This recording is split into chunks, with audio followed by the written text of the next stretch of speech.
الرحمن دین اور عقائد میں جن شبہات کو پیش کیا جاتا ہے ان میں سے ایک یہ سوال کیا جاتا ہے کہ اللہ تعالیٰ کے علاوہ کیا حاجات طلب کی جا سکتی ہیں کسی سے، یعنی اس میں کیا کوئی شریک ہے اللہ کے علاوہ کسی کے سامنے اس سے حاجات طلب کی جائیں۔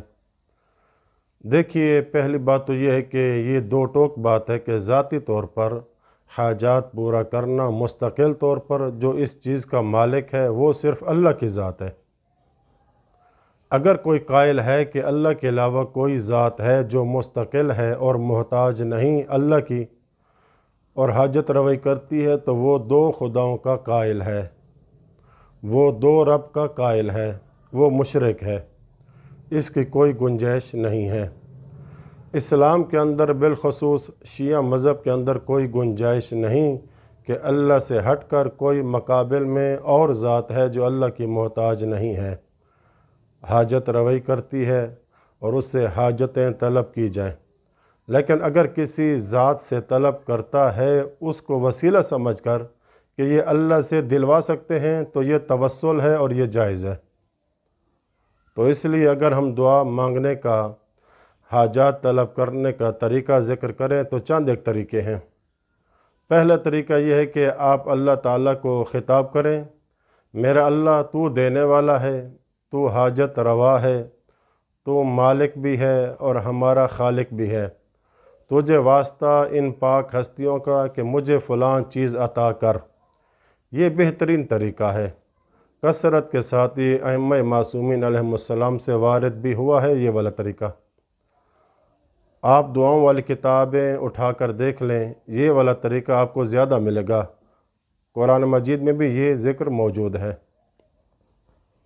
دوسرا طریقہ وہ یہ کہ آپ اس ہستی سے کہیں کہ آپ اللہ سے ہمارے لیے یہ فلاں چیز مانگیں کیونکہ آپ پہنچی ہوئی شخصیت اور ہستی ہیں۔ یا وجیہن عند اللہ اشفع لنا عند اللہ، ہمارے لیے شفاعت کیجئے، یہ طریقہ بھی درست ہے اور وارد بھی ہوا ہے، قرآن مجید میں بھی موجود ہے، جیسے کہ سورہ نساء آیت نمبر 64 میں وَلَوْ أَنَّهُمْ إِذ ظَلَمُوا أَنفُسَهُمْ جَاءُوكَ فَاسْتَغْفَرُوا اللَّهَ وَاسْتَغْفَرَ لَهُمُ الرَّسُولُ لَوَجَدُوا اللَّهَ تَوَّابًا رَحِيمًا۔ جب یہ لوگ اپنے آپ پر ظلم کر بیٹھتے تھے تو اگر آپ کی خدمت میں حاضر ہو کر اللہ سے معافی مانگتے اور رسول بھی ان کے لیے مغفرت کی دعا کرتے تو وہ اللہ کو توبہ قبول کرنے والا، رحم کرنے والا پاتے۔ یعنی کہا گیا اس میں کہ خود بھی استغفار کرے اور اللہ کا رسول بھی ان کے لیے استغفار کرے۔ جناب یعقوب علیہ السلام کی اولاد جناب یعقوب کے پاس آئی کہ ہمارے لیے اللہ سے استغفار اور توبہ طلب کریں، یہ طریقہ بھی مناسب ہے اور جائز ہے۔ تیسرا طریقہ یہ ہے کہ ڈائریکٹ طلب کرے کہ مجھے یہ چاہیے، اے میرے مولا آقا مجھے یہ فلاں چیز چاہیے، مجھے دے دیں۔ اس میں پھر دو صورتیں ہیں۔ ایک صورت یہ ہے کہ یہ بندہ یہ عقیدہ رکھتا ہے کہ سب کچھ ان کے پاس ہے اور یہ کسی کے محتاج نہیں ہیں اور یہ سب کو دے سکتے ہیں۔ اگر اس عقیدے سے مانگے گا تو ہم نے پہلے عرض کیا ہے کہ یہ دو خداؤں کا قائل ہے اور یہ اسلام سے خارج ہو جائے گا۔ دوسرا یہ کہ ایک دفعہ یہ عقیدہ رکھتا ہے کہ میں اس لیے آپ ہستیوں سے مانگ رہا ہوں کہ مجھے دو کہ آپ ہستیاں اللہ سے دلوا سکتی ہیں، اے میرے مولا آقا مجھے اولاد چاہیے، مجھے اولاد دیں، مجھے رزق چاہیے، مجھے رزق دیں، لیکن اس کا قصد و ارادہ یہ ہے کہ یہ اللہ سے دلوا سکتے ہیں، میری شفاعت کر سکتے ہیں، تو یہ بھی جائز ہے، اس سے انسان مشرک نہیں بنتا ہے۔ لیکن چونکہ اس طرح کا طریقہ مانگنے کا کسی بھی معصوم سے وارد نہیں ہوا ہے، قرآن میں بھی نہیں ہے، اور ساتھ اس کا نقصان یہ ہو سکتا ہے کہ مخالف اگر سنے گا تو تہمت لگائے گا کہ آپ مشرک ہیں، آپ اللہ کے بغیر دوسروں سے مانگتے ہیں، اس کو کیا پتہ کہ آپ کے قصد و ارادہ میں وسیلے کے قائل ہیں۔ تو اس لیے اس طریقے سے اجتناب کرنا بہتر ہے، چونکہ سب سے افضل یہ ہے کہ ہم ائمہ معصومین علیہم السلام کے دیے ہوئے طریقہ کار پہ چلیں۔ تو لہٰذا حاجات طلب کرنا اللہ کے علاوہ کسی اور ذات سے، اس کی کچھ صورتیں جائز ہو سکتی ہیں اور کچھ صورتیں ناجائز ہو سکتی ہیں۔ تو یہ تھا اس شبے کا مختصر سا جواب۔ اب ایک اور شبہ دشمنان اسلام کی طرف سے دیا جاتا ہے کہ شیعہ جو ہے وہ محبت میں غالی ہے، حد سے زیادہ محبت کرتے ہیں۔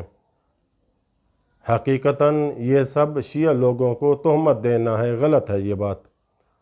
اگرچہ کچھ لوگ محبت میں غالی ہو گئے ہیں، ہم اس بات کو مانتے ہیں، اور اللہ کے رسول نے بھی اس کی طرف اشارہ کیا تھا کہ جب فرمایا تھا کہ اے علی ہلک فیک رجلان، اے علی تیرے بارے میں دو قسم کے لوگ ہلاک ہوں گے، ایک وہ کہ جو محبت میں آگے چلا جائے گا، مطلب یہ کہ وہ اللہ والے مقام تک آپ کو پہنچا دے گا، ایک وہ ہے جو آپ کو آپ کے مقام سے گرائے گا، ناسبی ہوگا، تیرے حق میں مقصر ہوگا۔ جبکہ عمومی طور پر شیعہ محبت کرتے ہیں جو واجب محبت ہے، جس کا حکم قرآن نے دیا ہے، اور ائمہ معصومین علیہ السلام کو وہ وسیلہ سمجھتے ہیں اللہ کے اور اپنے درمیان۔ اللہ تعالیٰ کو سب اختیارات کا مالک، مستقل، رب، خالق، رازق سمجھتے ہیں، لیکن ان ہستیوں کو درمیان میں وسیلہ سمجھتے ہیں۔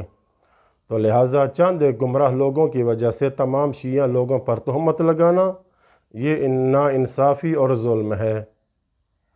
یہ تھا اس اعتراض کا مختصر سا جواب۔ اللہ سے دعا ہے کہ ہم سب کو اسلام و ایمان کی معرفت ہمیں عطا فرمائے، اور محمد و آل محمد علیہ السلام کے صدقے سے وسیلے سے ہمارے گناہ معاف فرمائے، آمین یا رب العالمین۔ وصلی اللہ علی محمد و اہل بیتہ الطاہرین۔